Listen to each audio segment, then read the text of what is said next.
எனக்கெல்லாம் ஒன்றும் கவலை இல்லை, நான் எங்கேயும் செத்து போலாம். ஒரு ஜோசிகாரன் வந்தா எங்கிட்ட இஸ்லாம் ஆகிறது, கிளி ஜோசிகாரன்.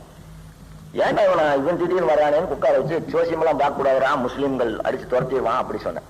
அவன் சொல்றான், என் கூட அப்துல் காதர்னு ஒரு பாய் வந்தாரு, நான் அவரும் தேவதானப்பட்டியில இருந்து ஒரு ஊருக்கு ஒட்டஞ்சத்திரங்கிற ஊர்ல வந்து நான் கிளி ஜோசியம் பார்த்தேன். அவர் பல்பொடி விற்பாரு, எங்க 2 பேருக்கும் புள்ள குட்டி கிடையாது, நாங்க 2 பேரும் சம்பாரிச்சுதான் எனக்கு வியாபாரமான அவருக்கு கொடுப்பேன், அவருக்கு பல்பொடி வித்தா எனக்கு கொடுப்பாரு, காசு இல்லைன்னா 2 பேரும் போயிடுவோம். இந்துக்கள் கோயில்கள்ல விழா நடந்தா பல்பொடி பாய் அப்துல் காதர் பாயை கூட்டிட்டு நான் போவேன். முஸ்லீம் தர்காக்கள்ல எங்கேயாவது சந்தன கூடு நடந்தா அவர் என்னை கூட்டிட்டு போவார், 2 பேரும் பிசினஸ் பண்ணுவான்.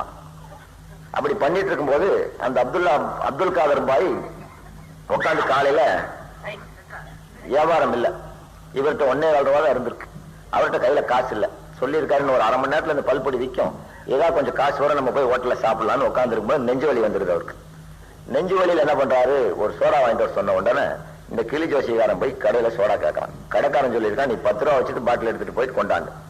அவன் பார்த்துருக்கான், அது முஸ்லீம் பாய் கடை, ஏதோ போட்டா கிட்டா மாட்டி இருந்திருக்குது. பார்த்தான், பார்த்துட்டு ஏயா இருந்தாலும் ஒரு முஸ்லீம் பாவம் பல்பொடி வியாபாரி, நீ இப்படி 10 ரூபா கேட்டா 1.25 ரூபா தான் இருக்கான். அவன் சரின்ட்டு இவன் கூட கடையில பையனை உட்கார வச்சுட்டு இந்த கிளி ஜோசிகாரன் கூடயே வந்திருக்கான். வர்றதுக்குள்ள இந்த அப்துல் காதர் பாய் செத்துட்டார், ஹார்ட் அட்டாக். இவர் யாருமே இல்லையா, என்ன பண்றதுன்னு முடிச்சிருக்கான். உடனே இந்த முஸ்லீம் பாய் கேட்டிருக்கான், இந்த ஆளு முஸ்லீம் தானே? ஆமான்னு.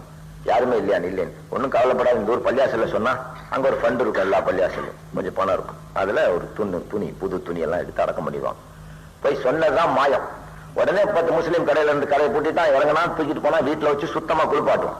குளிப்பாட்டி புது துணி எடுத்துருவான், ஒரு 12 மீட்டர் துணி, 12 மீட்டரா 10 மீட்டரா கஃன் துணி, 10 மீட்டர் எடுத்துருவான். எடுத்து உடனே ஏதாவது ஒரு துணி கடைக்கார பாய் கொடுத்துருவான். உடனே அந்த 10 மீட்டர் போட்டு அவன் அடக்கம் பண்ணி அத்தை சென்ட்லாம் போட்டு அழகா போட்டு எந்த வித ஆர்ப்பாட்டம் எல்லாம் கொண்டு அடக்கம் பண்ணிட்டு அன்னைக்கு 2 ஏழை சோறு போட்டுவான்.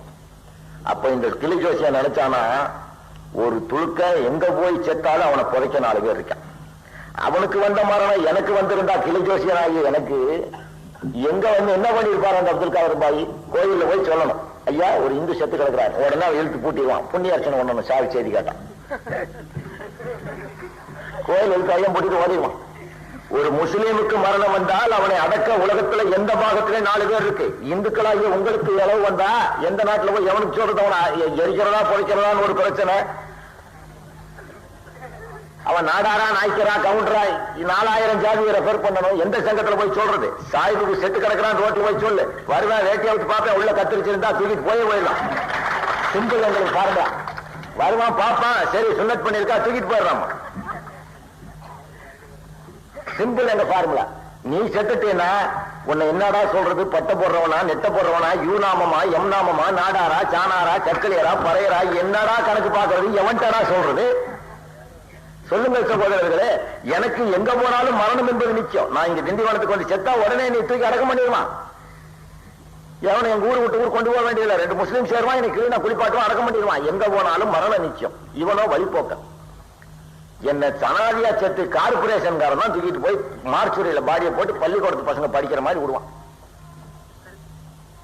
அதனால நான் இஸ்லாம் மதத்துக்கு வந்தேன்னு சொன்னான். அந்த மாதிரி நியாயமான சில காரணங்களை வைத்துத்தான் நாங்கள் இஸ்லாம் மதத்தை ஏற்பட்டுக் கொண்டோமே தவிர, எங்களை இழிவுபடுத்தி கேவலப்படுத்தி ரோடெல்லாம் அலைய விட்ட இந்த இந்து மதத்திலிருந்து நாங்கள் விடுபட்டவர்கள். நாங்களும் எங்கள் முன்னோர்களும் வன்னியராக இருந்திருக்கலாம், சக்கிலியனாக இருந்திருக்கலாம், சாணானாக இருந்திருக்கலாம், பறையனாக இருந்திருக்கலாம். எங்களுக்கு ஒரு சமநிலை தேவைப்பட்டது. எங்கேயா வியாபாரிகளாக பிழைக்க வந்தவர் எங்கேயாவது போன இடத்துல ஒரு பள்ளியாசில போய் உட்கார்ந்து போய், இப்ப எனக்கு இங்க வந்து 3 மணிக்கு வந்துட்டேன், எனக்கு இப்ப சாப்பாடு வேணும் 3 மணிக்கு நைட்டு, ஏதாவது ஒரு பள்ளியாசில உள்ள ஜமாத்துல எப்ப பண்ணிருப்பானுங்களா? சேகர் பண்ணி வச்சிருப்போம்.